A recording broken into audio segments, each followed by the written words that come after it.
Hi everyone, welcome back to the Suburban Homesteader. Today I'm going to be installing an in-ground worm farm.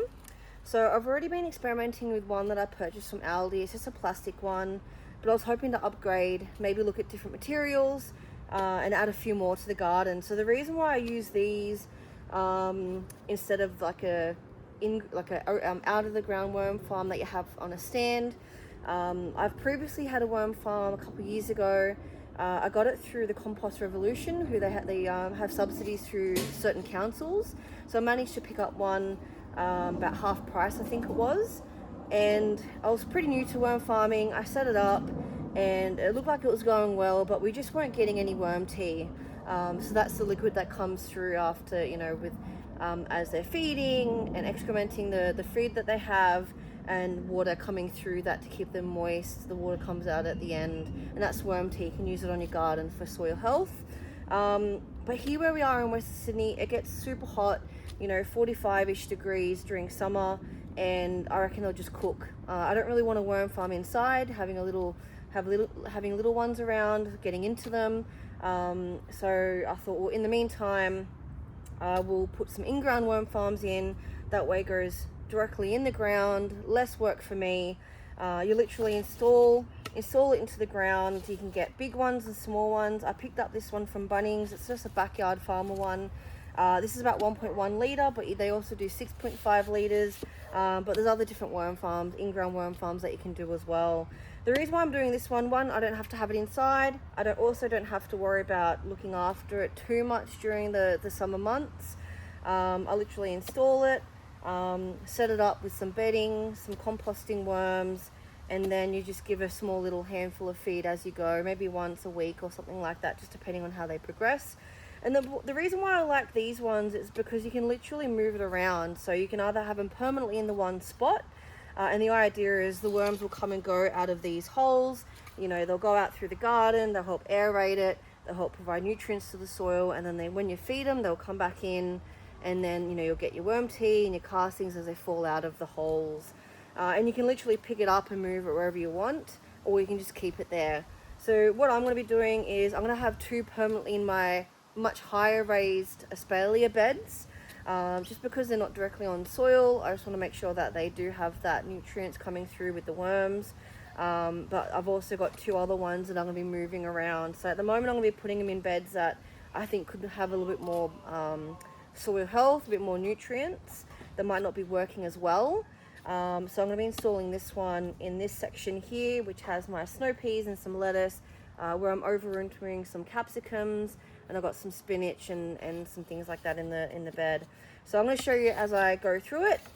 I'm not sponsored by Backyard Farmer, but I do like the look of this particular one. It's a terracotta one, so it's quite porous, so it helps with regulating soil temperature and moisture within the worm farm itself.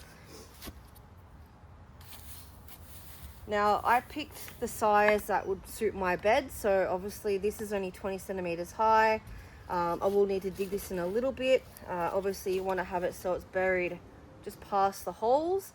On my slightly larger birdie's bed, so there's 37 centimeters high, you probably could go a bigger one. So you just want to make sure that you get the right size. You don't have to, you don't always have to go out and buy a worm farm. You can also make them yourself. I've experimented with food grade buckets, drilling big holes all around them and underneath, having the lid on top, and I've used that in the past.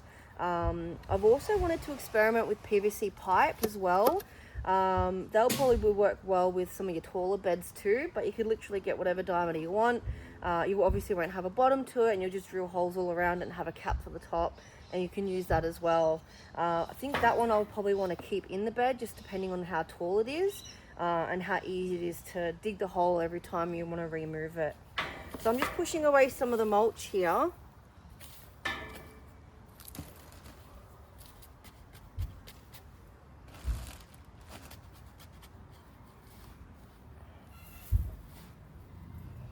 there's another big worm already. Check that out.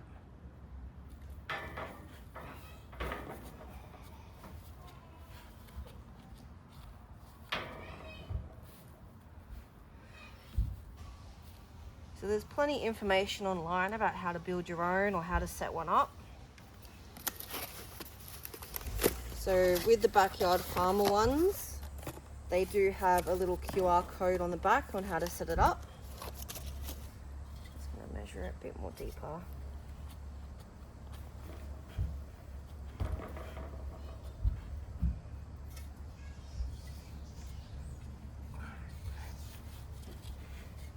Alright, I think that's okay, maybe slightly more deeper.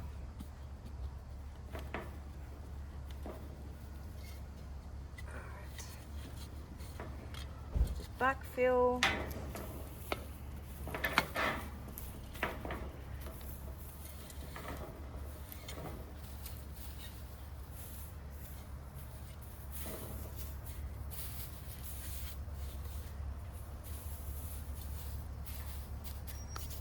Alright, so you put a bit of bedding in.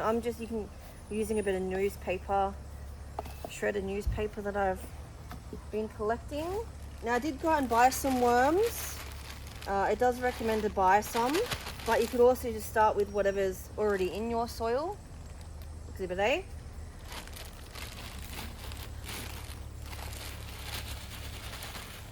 So with this particular box, it says that, it has not only some worms in it, but, adult worms, juvenile worms, and worm eggs. Now, within the instructions from Backyard Farmer, it does say not to feed them within the first couple of days. But I did go out and get a Hessian mat, rectangle mat that I outlined the rim of this in-ground worm farm, and I just cut out a circle, and I'm just going to put that on top just to keep a bit of the moisture in.